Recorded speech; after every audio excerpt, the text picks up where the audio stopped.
thiên thu i long ai thlang chan chin thra luka ziak pung ni chang song pakhat voina hian in tan davida khwa chandam tu apiang ta lal krista chu amen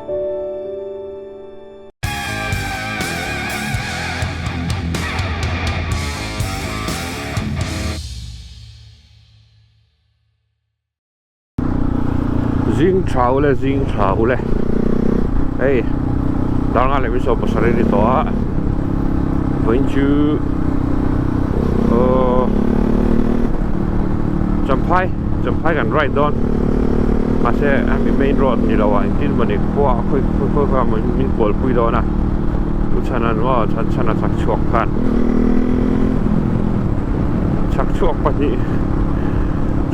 kan in zui le do ni expulse ve in ma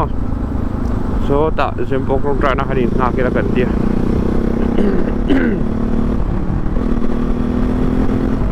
exhaust po after market ka thak to a ka khoi tu chin ka khoi zo trap a tel lam hi tel tai ni mo ka bua cheu nga chuan a to ka ni bai a ma mi ang khan sai som le tu rai ni ngai thi na tin ma ka ti to don lo ni a ma po khanin i zai chia min tia ka bike lui ka zai che chong mi lo ni kan riding style enduro ta chon tu tu sa mani ti kha kan soi ve do su ma tenzol a monsoon challenge khanin kan ku pui deuh khan Trevin Amel Hematu Vaktan Alang Drop mai ni ha ka siam zo ti zo na nal ve ji hai le in thela lo mi ke tu mang jonin ei chu stock thai ang verin gandanga chuan stock thai ang verin touring plus ka sei to ha touring plus off-roading wa ordinary teu masela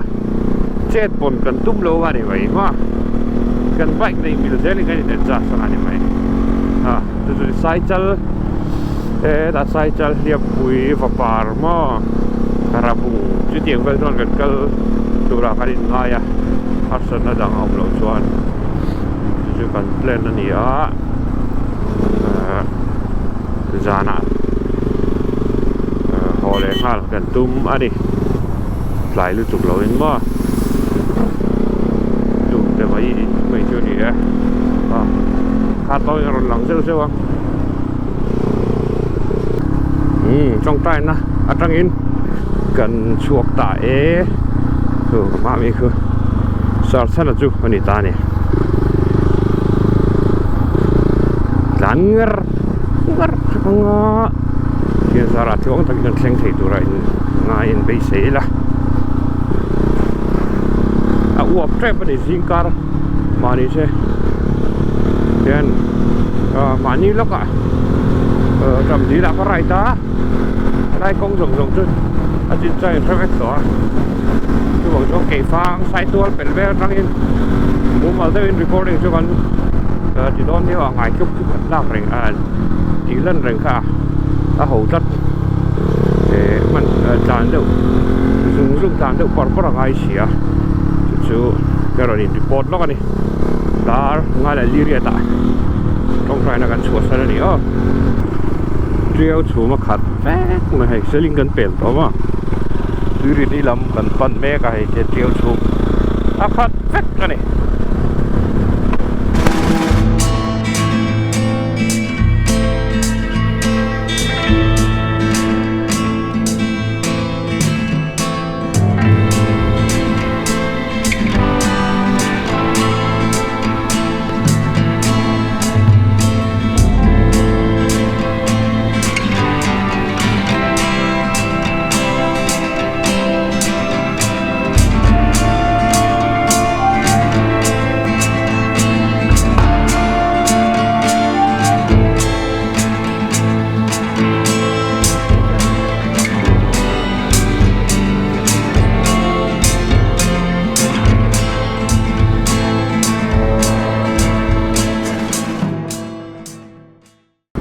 dian cycle mania ka kal lo na lam pangkha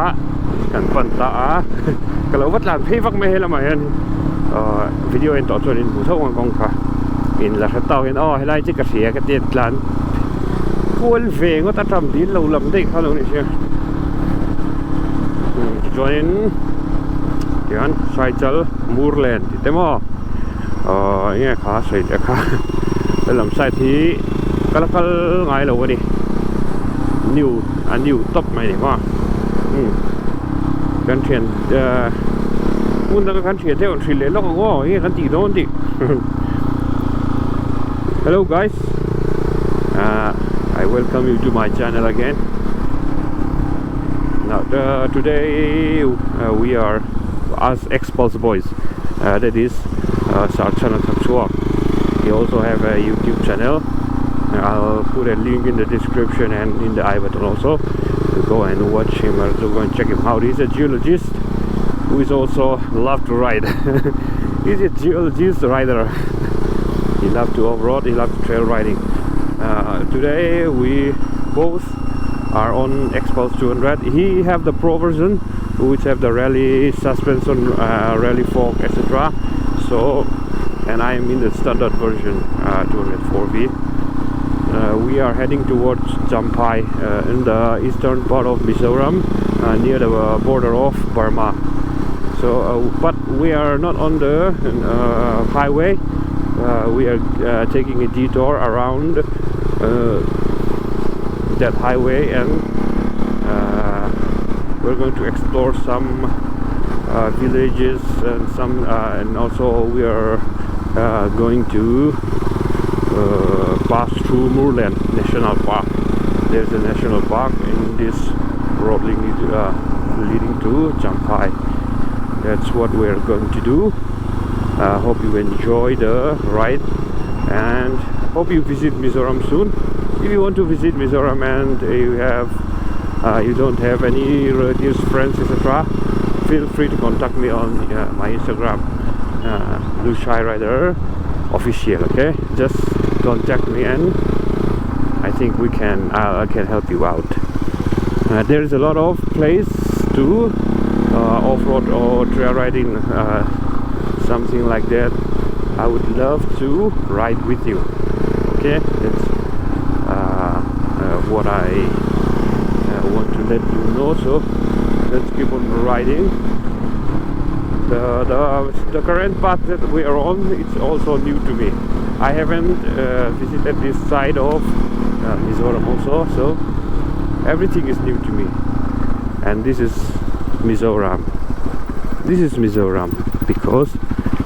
there are lots of landslides here. Hope you enjoy the show. Nuông nghề mấy ai làm công chứ? Tại sông mấy bộ đồ chiang lên tộc. Tuy nhiên sụp tháp về cái uổng luôn tụi bọn sẽ ôm tộc. Cho nên cái life lâu anh cho nên sẽ thâu mà kami. Ni som ni pasari ni lai ni khan no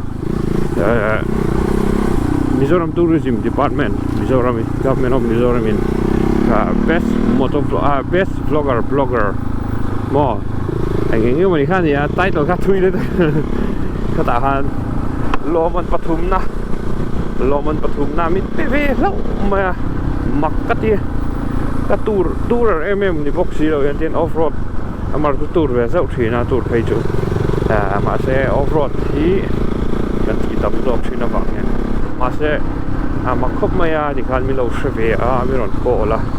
Loman Pathum na lai mi lắc đi về trophy certificate level safai thế mà rồi cần đông về thì kính mà anh ta na thil thì cái này bộ cái khiết lâu lai mà ở chỗ cái lom tắc z anh ấy thì học xây đua trên khát tan tôi nó hậu mấy thế này thân chú trên thân chú mình muốn tắc thế nó mà mẹ high school higher cả life for medal tấm tắc là tên ông truyền hàng sport thầy tắc thế genius tắc thế mà cô mà sẽ kể cho hết tiền thì anh mà cái thì về cái này về ai đâu này rồi mỗi nó thì cái đông về ai đâu này mà có lúc tục chân chú sportman cái này đâu sportman là thil thằng mà hey sportman cái gì cho nên Mizoram sport off-roading tại high school game ông xí đâu mà KTB sport à nên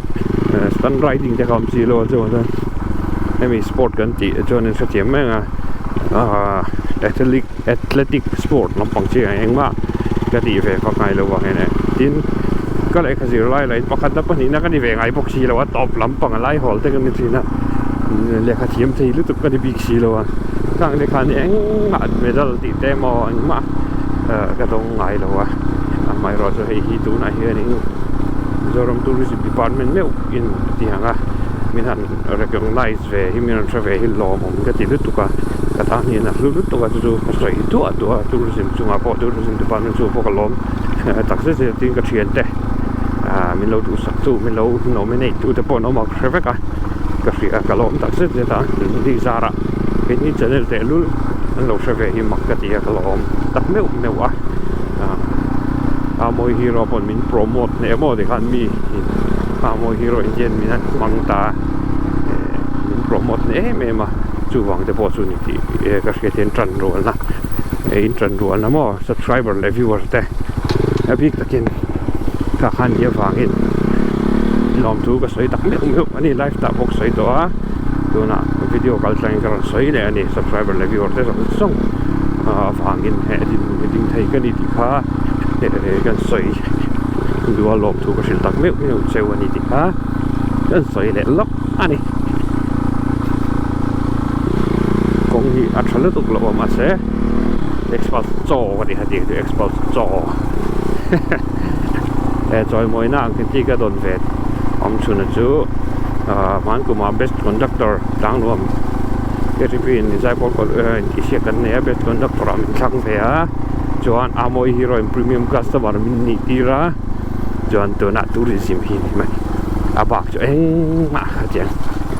han side edition han da turte certificate han da that turte ka nei ro renga yo cho ni alu te me san chuma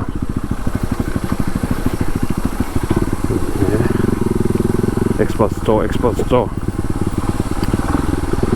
off-road ta tampuna cho na ke kan hol thep de ang pom na keng tho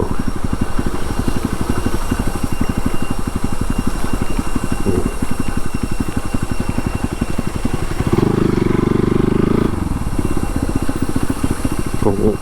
chalo ong rek le me ari nai ding a chelai tu a bak chu normal Mizoram road ani ai ko chalo ek road om ve le tlat le ma zo Manipur lampan turun hey Manipur kong ani kan dito kamo Manipur pan na lam tu Manipur motor kan matla na hodo na ni siom le mai ma dia kong a an tlan chu kong hi enkol thatangai takse tu ni hi enkol tu mo ni hi highway chau hi siam that tur ni lova peng sang po tu hi kan siam that bezel utran mi ring chen na vek ani a mo machine chen na vek ani a mi zo pui vek vot nei vek ani a chu ani ngai sakan ngai ne in tlan an vot kan du te vek thon ne chu wang chuan ngai sakan ngai ani hei kong a che mai heng de hei wang ani expulse Mizoram tan expulse ka ti tan wow ka wala tlang te over ka gear khalo te ma ani second vela blip turani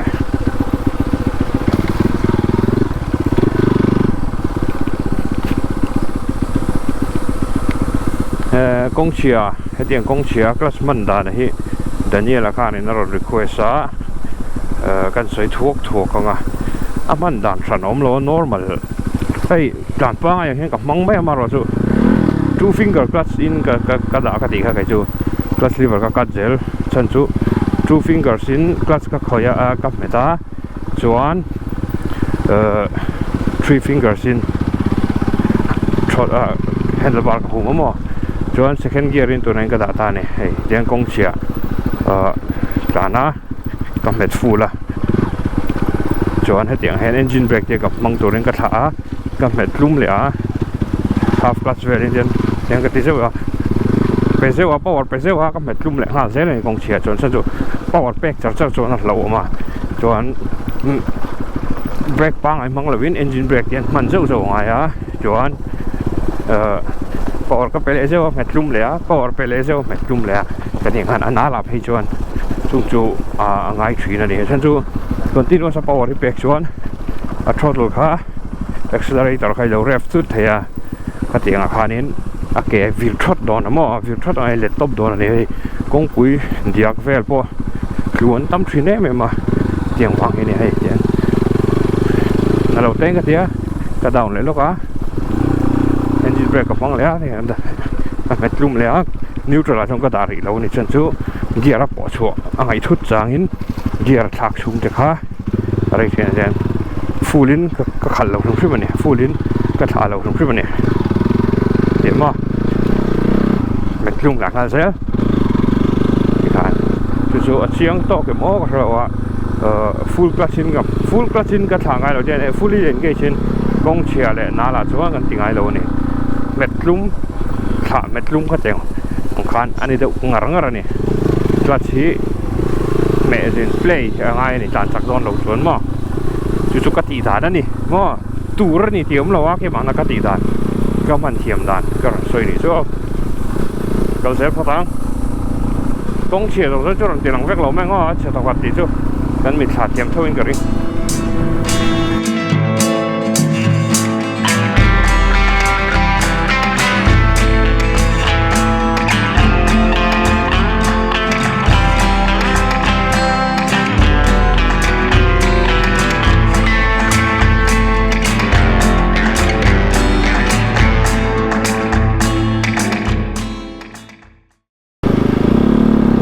liền lộ bê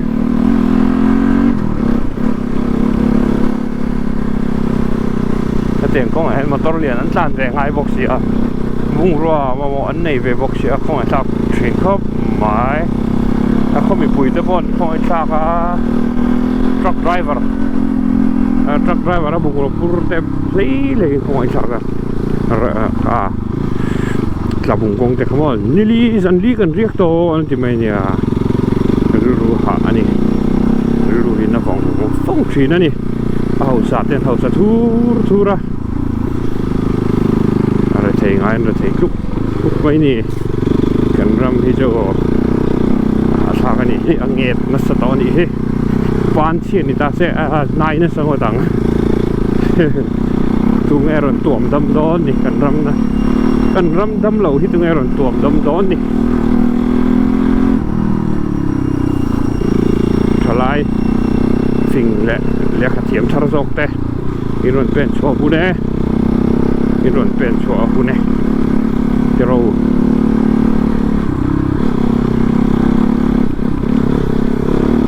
youtuber ni kharon tum mat su IAS IFS la ya ram ka sim thadon tin ron sim bula ka khop mai sarkar na ron ngai to la win ma ram tung ding tu ri kan ma mo to ni te po ka bike pakat khat lui ve to a bike lui ka khal rai la tu ka chia na kina kan buai yang ma se bike lui bike tharin a thak ngai na lui chu na tharin a thak ngai ngai lain lo lai khang ton he kong sim that na mục mẹ chỉ là nhà ruộng suốt bận sẽ na rất đậm stop ở trên này thế tao rồi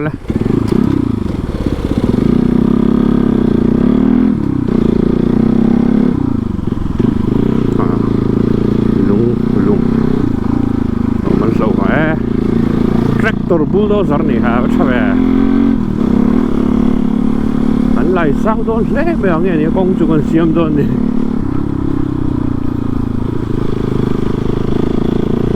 lại sao đó như vậy đây để nó giàu thấy các bạn nhé wow công chứ anh xem thầm mét in anh là ngay phun tổ đi lồng mạng xem thật tuổi tổ rằng hay là công thật tắc ông tuổi tổ rằng hay là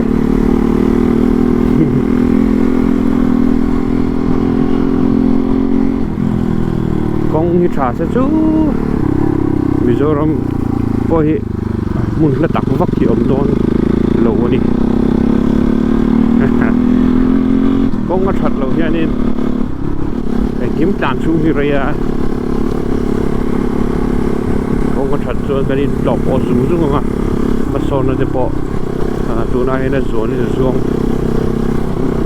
in ka ring ani kong ping ti reng te om ngai lo se la mo maintenance tra se la kong hi tu siam phamaya maintenance lam zok ki mo kem kan luta kan piang thar maya se an nu zel hi poi mo zo kem le follow up live vela pian thara team te mo revival team te anom chung ve na pian tharan chu ve le dak le ngal kaum ziom lo ni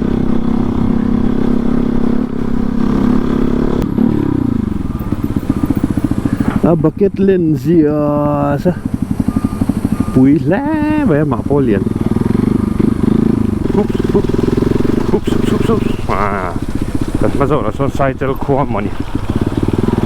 alang ta va mai cycle tu chu ni ka that gì hey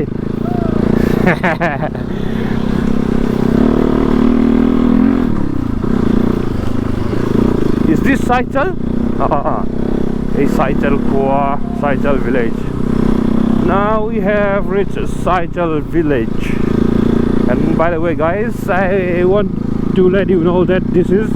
Manipur road, Manipur state.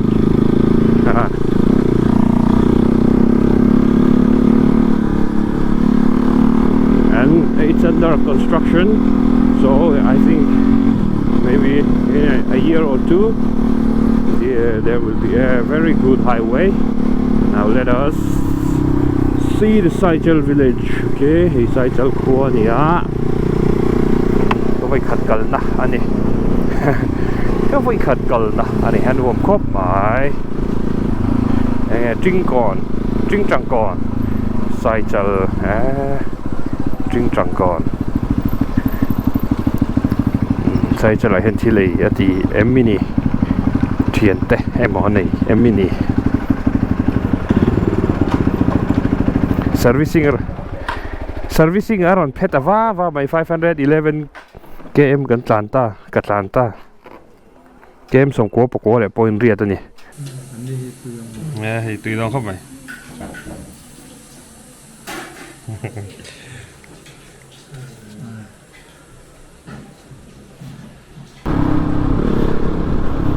sai chala tuk chuan tui tak kan này à bua takin chuan hian liep pui lam pan le cha do na ni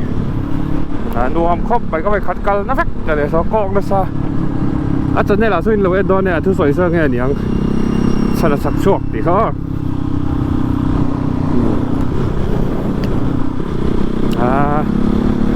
nuông lẽ mấy nuông ngày mới thank you mấy này thank you quá thank you quá cảm thấy cái này thank you quá cảm thấy cái này cần dễ có đồng vậy khát đây thui đậu record cái đồ lô nó chan chuyên dụng cái này đi ta mới đi lấy cái một cái gì thui thế lúc đó cắt chân về em video anh xem in ní hướng tị cả lão bốc xia nên cần thu soi chun cái record chun hi hẳn cắt vắt hiu yếm về bốc xia mà cần thu soi ăn cái này đúng không? Trong episode thum part 4 xem cái bom mấy thế này dù bảo nó part cắt tấm mấy thế anh lâu những lâu ram đôn nha hay là trên cần cái là cần record chun ăn hẳn cắt lệ vắt rồi nó ta không mau ao yếm mà này chú nên kan bu ngai lo ram hei documentary chu le document ta na trang kai ni sim box ya hei tu trang kum so mai ti hei king kong hiu mang ga anen le te na lung len sak thina chu bang chuan apart lo tam deu ani po in mi lo en sak sam thin don ni u nei kong lai Manipur kong zau tha do ne han siam zo hun a chuan Off-road King salute. Off-road King itu salute je lah ni. Nghe khay. Vamos em.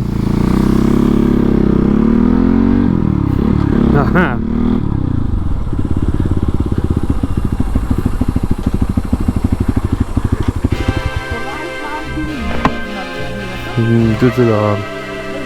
zoom mail tóc xiêm mail